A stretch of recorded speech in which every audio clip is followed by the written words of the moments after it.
Gobernador, acerca hablar sobre Alberto Fernández y la declaración de Fabiola ayer. ¿Cómo? Vamos a hablar del juicio después yo te contesto. Atención, porque le preguntaron al gobernador de la provincia de Buenos Aires, Kicillof, sobre las denuncias que recibió Fernández, el expresidente, y contestó esto. Bueno, recién decía la diputada Santillán, bueno, Alberto Fernández ya lo tiraron por la ventana, y no estoy tan segura, Maxi, contanos porque hay declaraciones de estos últimos minutos del gobernador de la provincia de Buenos Aires, Axel Kicillof, ¿no? Sí, le preguntaron justamente por el caso de Alberto Fernández y pidió referirse o que hoy siguiera el tema, lo que tenía que ver con el juicio que investiga, mejor dicho, que investiga la culpabilidad de los atacantes de Cristina en aquel día de septiembre. Esto decía el gobernador de la provincia de Buenos Aires. Gobernador, acerca hablar sobre Alberto Fernández y la declaración de Fabiola ayer. ¿Cómo? Vamos a hablar del juicio después yo te contesto. Sí, bueno, gobernador, acerca del juicio, recién vimos una imagen. Gobernador, por eso, acerca de lo que se vio recién. Se enoja. Recién vimos imágenes. ¿Qué pasa? Sí. ¿Cómo? ¿Qué pasó recién? ¿Qué es lo que ¿Qué pasó recién? No te contestaba vos, pero me están hablando. Bueno, perdón, entonces, si me dejás contestar una, después me dejás contestar una, sí. Ahora, todo bien con hablar del juicio Cristina, pero eso no quita que no pueda dar una opinión, que además es una opinión bastante simple, ¿no? ¿Estás del lado de una persona denunciada por golpeador o no? ¿Condenás, repudiás hechos de semejante nivel de violencia o no? Y además que debería ser sencillo, ¿no? Digo, en este caso, porque hasta había posiciones muy diferentes, no han sido particularmente amigos ni socios políticos, digo, más allá de integrar el mismo espacio, quizás temiendo que abrir la puerta allí le obligase a hablar de otros casos que lo tocan. Hasta ahí. Justo lo paré cuando iba a decir Espinosa. Es otro caso, obviamente, que le preocupa mucho al peronismo y al kirchnerismo, ¿no?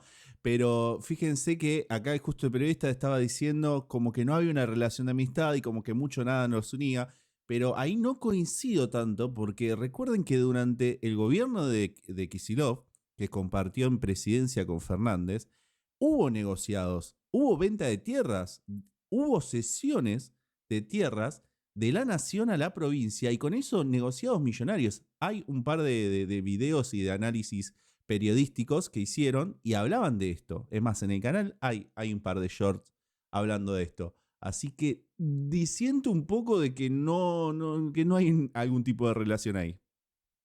Sí, Más cerca, claro. exactamente. Recordemos que la reunión de intendentes fue el jueves pasado. El jueves pasado, en el panel debate, Kicillof tenía a su derecha a Fernando Espinosa y de hecho Melody Racauskas, que es la denunciante de Espinosa, está evaluando denunciar a Kicillof por violencia institucional. Claro, lo que pasa es que no es, yo digo, hasta por demagogia. Claro.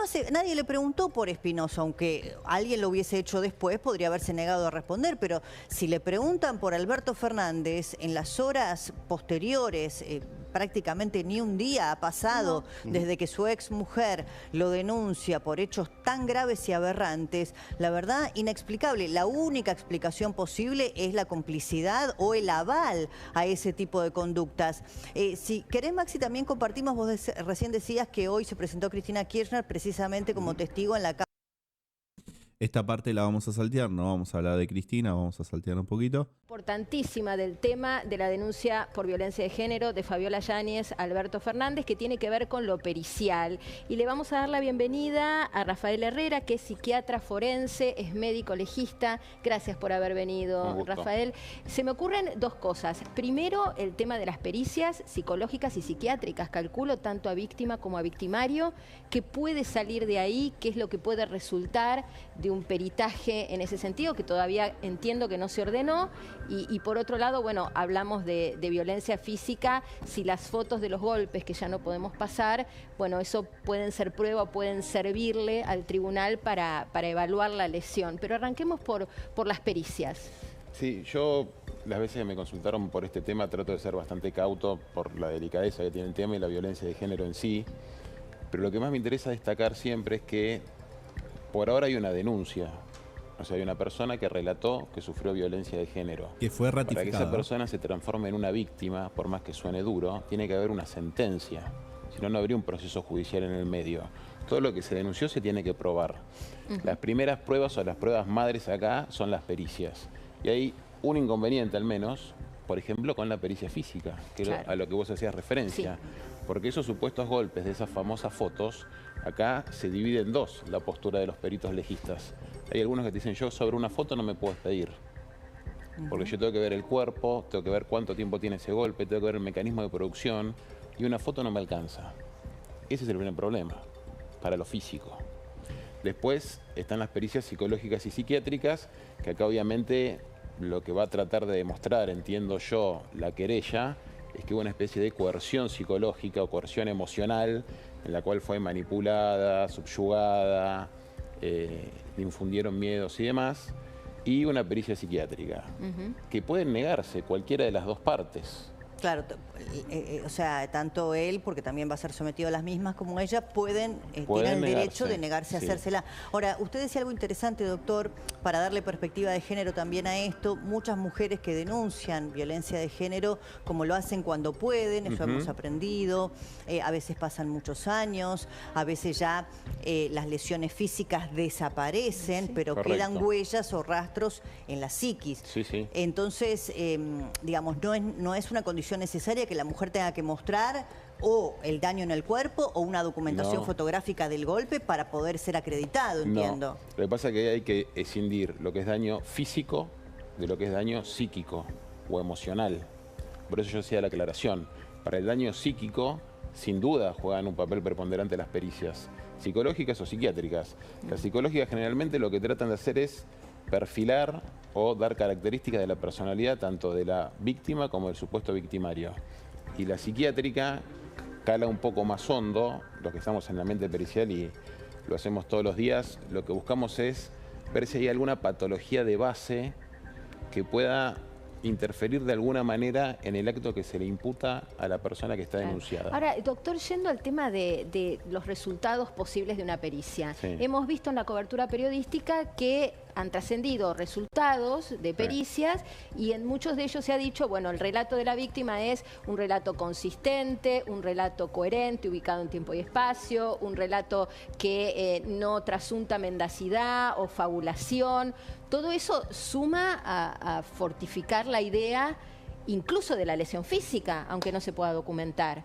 Porque si el relato es aceptado como válido, quiere decir que la víctima no está mintiendo, y si no miente, quiere decir que le pegó. ¿Pero estamos hablando de otro caso? No, sí, en el caso de que la pericia diera que el relato de Fabiola es un relato veraz, creíble. Se durmió. ¿Qué pasó? O sea, sí, estamos hablando de este caso. Igual voy a hacer una pequeña aclaración ahí de la periodista. Evidentemente este tipo de denuncias, digamos, no expiran, digamos, ¿no? Eso es importante aclarar. Es decir, el problema es el tiempo, porque obviamente si vos tuviste... a ver, la violencia es violencia, ¿no? O sea, si vos sufriste de violencia física, seas mujer o hombre, si vos sufriste este tipo de violencia, obviamente con el paso del tiempo y quizás los morestones se te van. Quizás, no sé, por ejemplo, una lesión se te cura. Bueno, el tema es acá, y es importante, ahí sí coincido con el colega, es la parte psíquica, digamos. ¿Qué es lo que queda intrínseco en esa persona? ¿Qué es lo que queda para el resto de su vida, quizás, ¿no? Ese foco de violencia que generó, digamos, no sé, algún problema psicológico o temores, miedos, lo que fuere. Entonces, la realidad es que acá es donde entiendo yo que van a tratar de hacer más focus, digamos, la parte querellante. Consistente. Sí, eso es lo que cierra el círculo un poco de darle el sello definitivo que la denuncia es sobre un hecho real y ahí sí pasa a ser una víctima de violencia de género. Por supuesto que hay que escuchar a todas las denunciantes y que es totalmente repudiable la violencia de género, pero el proceso penal, que el doctor acá lo puede ratificar o rectificar, se basa en pruebas. Claro, tiene que ser riguroso, por supuesto, porque es una denuncia muy grave y como tiene estas características en donde las pruebas pueden no estar porque se hacen las denuncias cuando se puede. Yo me quedé pensando en algo que usted recién dijo, doctor, dijo respecto del denunciado, dijo usted, también hay que hacer una pericia para ver si hay alguna patología de base. ¿Qué tipo de patologías de base podría haber? Acá el denunciado es Alberto Fernández, ¿no? En cualquiera de los dos, pero en el denunciado, usted dijo, habría que ver si hay alguna patología de base. Pongamos un caso ¿Qué podría X, ser? Para un caso X. Un caso X. un caso de violencia de género, por ejemplo, si yo encuentro en una... No quiere decir que esto le atenúe la pena, salvo que estemos hablando de patologías muy graves dentro de la psiquiatría, pero supongamos que arroja como resultado que tiene un déficit del control de los impulsos. Porque es una persona que presenta un trastorno de consumo, de abuso de sustancias. Entonces ya ahí se empieza a configurar la cosa de otra manera. ¿Y discúlpeme, acá lo del abuso de sustancias, ¿cómo juega? ¿Opera como un agravante, como un atenuante? ¿Cómo opera? La parte legal se la dejo al abogado, Ahora pero la parte psiquiátrica opera de la siguiente forma. Nosotros tenemos algo que es de tratar de hacerlo sencillo. La corteza prefrontal en el cerebro, que es lo que inhibe todos los impulsos que nos tira la amígdala. Lo que le llamamos los frenos inhibitorios. Correcto. Ciertas patologías o ciertas sustancias permeabilizan esa corteza. Desinhiben. Claro. Cosas que no deberían pasar porque la corteza lo debería frenar, dejan que pase. El alcohol, la marihuana. La marihuana no tanto. Y ahora se lo trasladamos al doctor. Entonces, volviendo a la pregunta de Débora. Claro, o sea, lo que queda claro, o por lo menos lo que me queda claro a mí, yo la verdad que no espero que opines igual, vos que estás del otro lado, que opines igual a mí, ¿no? Pero a mí me queda claro dos cosas. Primero, desde el lado de la política, Kicillof se quiso lavar las manos, quiso correr el foro de discusión, como siempre lo hacen, y más cuando salen un elemento de corrupción, de violencia desde su mismo partido, ¿no? Lo han hecho siempre y lo van a seguir haciendo porque se ponen en el lado de la impunidad. Dicen, yo soy político, yo vengo con el armado del kirchnerismo y del peronismo, tengo las facultades de hacer lo que se me cante el culo y en este caso, si pasa algo, voy a negar, voy a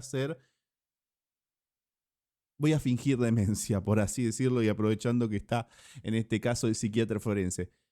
Por un lado la parte política y después por el otro lado esta ratificación de Fabiola de la denuncia, bien, que evidentemente también trae aparejada otras cuestiones, por ejemplo el tema testimonial. Si hay testigos es porque alguien lo vio. Me lleva a preguntarme si alguien lo vio, ¿por qué no se hizo la denuncia? ¿Por qué hubo encubrimientos? O sea, me lleva a preguntarme un montón de cosas. Y por el otro lado, obviamente, los tipos de violencia que se denuncian, que no solamente es la física, tenemos la física, la psicológica, la violencia cuando estando embarazada de la persona que aún no nació. Bueno, hay un montón de tipos de arquetipos, por así decirlo, que incurre, evidentemente, Fabiola al denunciar a su expareja, y que todo ello lleva a que, bueno, vamos a tener que empezar con las pericias, ¿no? En este caso, la física quizás sea la más complicada, pero la psicológica es la que termina dejando secuelas. Entonces yo creo que ahí es donde van a tratar de encaminar esta denuncia y, bueno, van a tratar de probar todo lo que se denunció en un principio. Espero que te haya gustado, este fue mi primer video y si te gustó, por favor déjame ese like y suscríbete al canal. Adiós.